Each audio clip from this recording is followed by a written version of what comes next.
I left $30 million in my husband's safe. Next day he vanished with it. I laughed because of what was inside.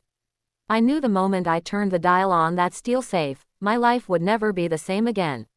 It wasn't just the weight of $30 million resting behind the thick metal door, it was the weight of trust, betrayal, and the kind of love that slowly corrodes when you look too closely. People think money is power, but I learned the hard way that it can also be poison. My name is Emily Carter. For 10 years, I was married to Daniel, the man who swept me off my feet in college with his charm, his ambition, and his promises of a life most people only dream of. And for a while, he delivered. Daniel built a business empire, one deal at a time, until the numbers on the balance sheets carried more zeros than I could ever imagine. But with each success, I noticed his eyes drift further away from me. He was addicted, not to me, not to love, but to winning. The safe was Daniel's pride and joy. Hidden behind a false wall in his office, it was his temple. He trusted no one with it. Not his employees, not his friends, not even me.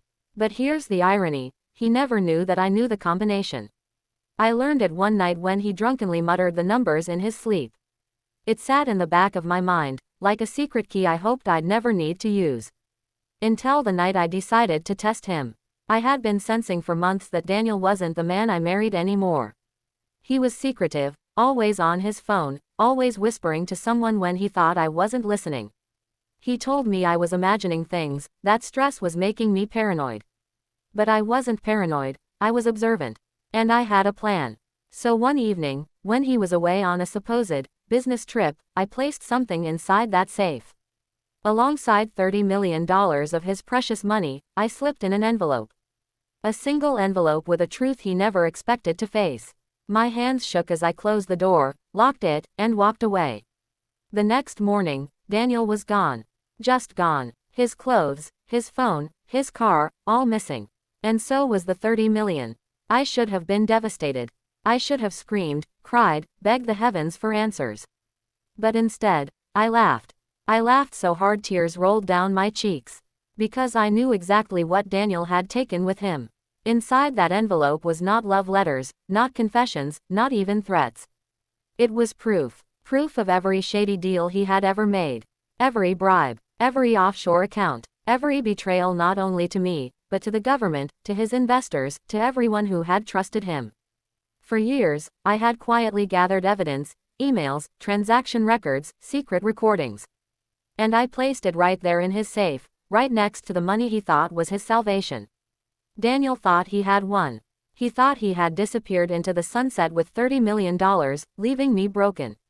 But what he didn't know was that he had also carried his downfall in his arms. That envelope wasn't just paper, it was a ticking time bomb. It didn't take long. Within weeks, the FBI was on his trail.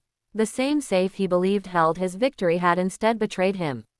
When they came to me with questions, I gave them everything. I watched the headlines explode. Business tycoon caught in fraud scandal. Multi-millionaire on the run. Wife's evidence leads to arrest. And when they finally found him, hiding in a villa overseas, he wasn't holding $30 million anymore.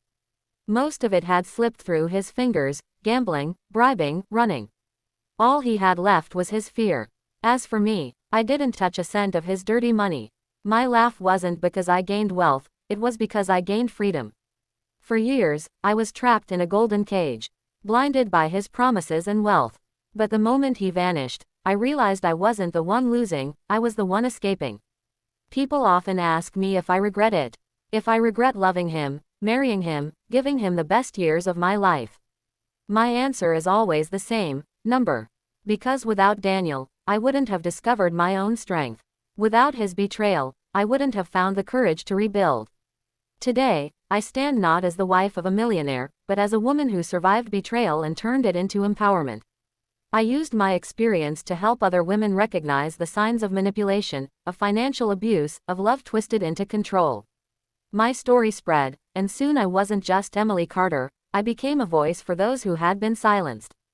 In the end, Daniel lost everything, his money, his freedom, his reputation. But I gained everything he could never buy. Peace, dignity, and a future built not on lies, but on truth. So when I look back on that day, the day I left 30 million in my husband's safe, I don't think of the money.